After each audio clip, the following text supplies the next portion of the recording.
Buongiorno a tutti, benvenuti a questa 17ª edizione del premio Il Basso Adige.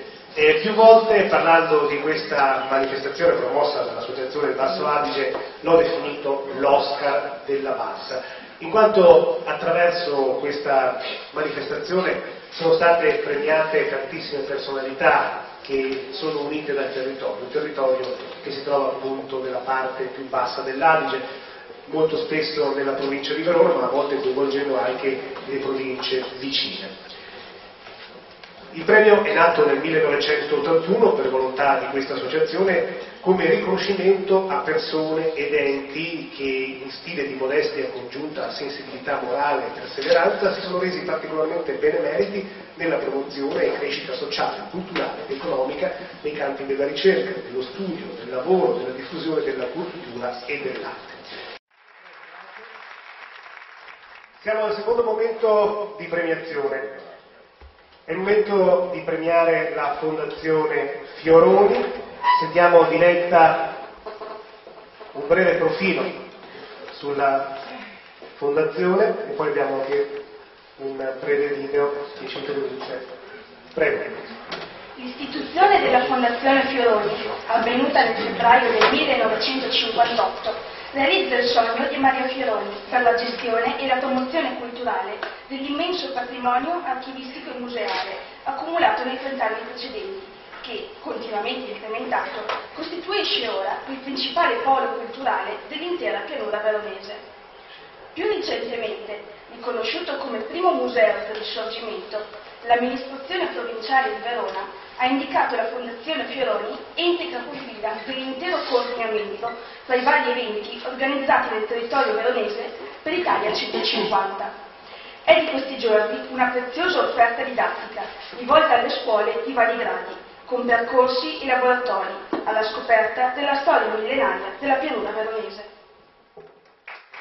Ed ora invito qui sul palco la Presidente Luciana Barattella della Fondazione Fioroni e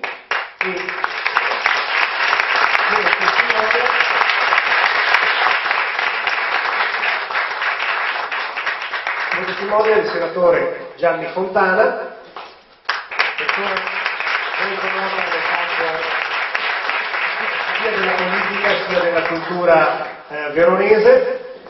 Lo ricordiamo per essere stato anche ministro dell'agricoltura. Allora, intanto, professoressa, che effetto fa ricevere questo premio? Che abbiamo visto prima quali personalità è andato. Sono onoratissima, è poco dire onoratissima, è molto grata anche all'Associazione Basso Adige per questo riconoscimento che io credo sia giusto vada soprattutto a Maria Fioroni. Idealmente questo premio è per lei. Volevo anche sottolineare, visto che il video è stato un po' veloce sulla nostra fondazione, l'impegno che Maria Fioroni ha profuso e che poi i seguaci hanno profuso non solo nel conservare i nostri documenti straordinari, ma soprattutto nel promuovere una biblioteca che è credo la seconda o la terza in provincia di Verona con i suoi 40.000 volumi, che per anni è stata l'unica biblioteca di Legnano, quindi mi pareva giusto dire anche questo. Grazie. Senatore, lei ci deve spiegare perché è convinto che la Fondazione meriti questo premio. Grazie intanto alla Presidente, alla Professoressa Garatella, che io ho avuto modo di conoscere in maniera non superficiale in questi ultimi anni, per l'opportunità che mi è stata data di avvicinarmi a questa straordinaria istituzione che è il Museo Fioroni, la Fondazione Fioroni.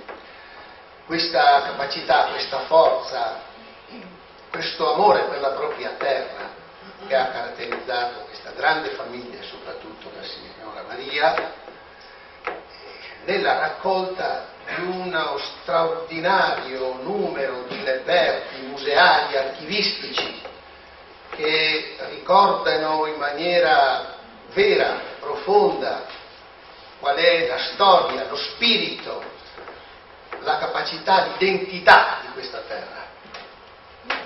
Vedete, tutto questo materiale, oggi soprattutto una persona molto umile, la professoressa, la Presidente, ma è merito fondamentalmente suo se all'inizio del 2000 tutto questo materiale è stato ripreso in mano, è stato ordinato e sta diventando, ed è diventato oggi e diventerà sempre di più un patrimonio fondamentale, non solo per questo territorio, ma per tutta l'identità della nostra provincia. Allora, la ragione vera, profonda, è questa. Oggi noi ci sentiamo tutti un po' orfani, viviamo una orfanità che ci è data dal disorientamento nel quale tutti noi viviamo. Non ricordiamo più i nostri padri. Viviamo un tempo nel quale forse l'omologazione, per cui i giovani giustamente sentono le stesse canzoni, si vestono allo stesso modo, dicono le stesse parole, si esprimono a Shanghai, a New York, a Roma o a Legnano, e nel quale ognuno di noi, ogni momento della nostra giornata, o al cellulare o alla Rai, le news delle varie reti televisive, è subissato da notizie costantemente nuove che cancellano, che obliterano tutto quello che è successo persino fino a ieri. Siamo senza memoria, e quindi senza padri. C'è questa orfanità che non ci dà la direzione del futuro. E allora ecco cos'è il museo, ecco cos'è la Fondazione Fioroni. È un punto di resistenza fondamentale, importantissimo, perché tutti noi recuperiamo una centralità interiore dentro di noi, perché sapendo chi siamo abbiamo la capacità, la possibilità di individuare la nostra strada e la strada della nostra comunità. Questo è il grandissimo significato e il grandissimo valore della Fondazione Fioroni e di quello che la Presidente e anche il direttore Ferrarese hanno compiuto e stanno compiendo. Per questo tutti noi dobbiamo un grande grazie, ed io voglio manifestare sinceramente tutto il mio ringraziamento e l'onore che mi è stato regalato nell'essere un padrino di questo straordinario premio. Grazie.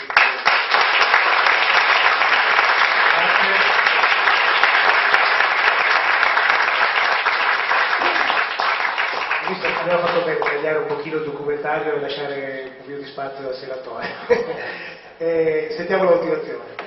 Per il quotidiano impegno culturale nel collezionare l'immenso patrimonio archivistico e museale e per la continua ricerca archeologica nell'intento di riscrivere la lunga storia del comprensorio legnaghese.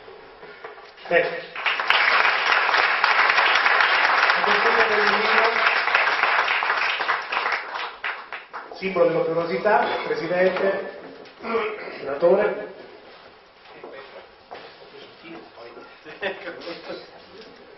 Ecco, dopo invitiamo i premiati a ritornare sul palco per la foto di gruppo alla fine.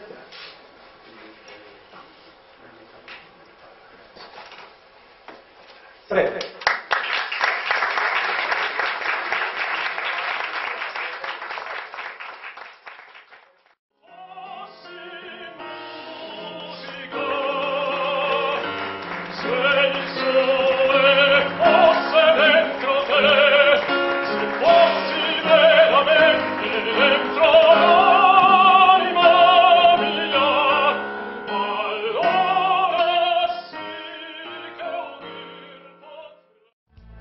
Abbiamo con noi la Presidente della Fondazione Fioroni, oggi ha ricevuto il premio Basso Adige.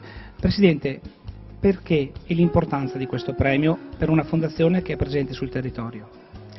Perché è un riconoscimento molto forte per un lavoro che la Fondazione fa da 50 anni, non da adesso, di promozione culturale e di conservazione di quelle che sono le memorie di un territorio molto vasto, perché nella Fondazione sono conservati reperti che riguardano tutte le nostre valli e soprattutto noi abbiamo intenzione di fare un discorso di grande apertura a questa terra, perché era il sogno di Maria Fioroni e perché lei, che non era di Legnago, si sentiva legnaghese e voleva lavorare per la storia delle sue città. Noi vorremmo continuare su questa strada. La Fondazione è molto attiva, tante iniziative, 150 anni dell'Unità d'Italia, ecco, prospettive future per la Fondazione? Moltissime sempre. Allora, noi abbiamo prospettive che riguardano sia i nostri musei storici che i musei archeologici. Abbiamo in programma la riapertura e riallestimento del Museo archeologico della Pianura Veronese, dove sono conservati i reperti che vengono dal territorio della Bassa, che va da Villa Bartolomea fino a Credo Gazzo e anche, penso, in là. Oltre a questo progetto che stiamo concludendo in questi tempi, noi vorremmo potenziare il consorzio di Legnago Musei, perché collaborando col Museo Archeologico Civico e il Centro Ambientale, quest'anno la nostra offerta didattica è a 360 gradi per tutte le scuole di ogni ordine e grado. Senatore, oggi a Bevilacqua, premio Basso Adige, un'eccellenza per il Basso Veronese ma soprattutto per l'intero territorio. È davvero un'eccellenza, un premio come questo è riuscito a coagulare, a mettere insieme tutte le eccellenze del Basso Adige e della Bassa Veronese e anche di più. Un premio che valorizza imprenditorialità, cultura, vitalità e storia di questo territorio. Quindi direi è proprio quello che ci vuole in un tempo come questo, dove siamo tutti abbastanza sbandati e orfani di una cultura e di una storia. Tra i premiati appunto la Fondazione Fioroni, che è una casa museo che ricorda e testimonia il passato ma soprattutto guarda al futuro. Certamente la Fondazione Fioroni, che ho l'onore di aver avuto la possibilità di frequentare in più occasioni, è un fondamentale punto di resistenza in quest'area, un punto di resistenza che propone costantemente una quantità enorme di reperti museali e archivistici a tutto il territorio e quindi dando così la possibilità di recuperare radici per capire chi siamo e guardare con più speranza e più tranquillità il nostro futuro.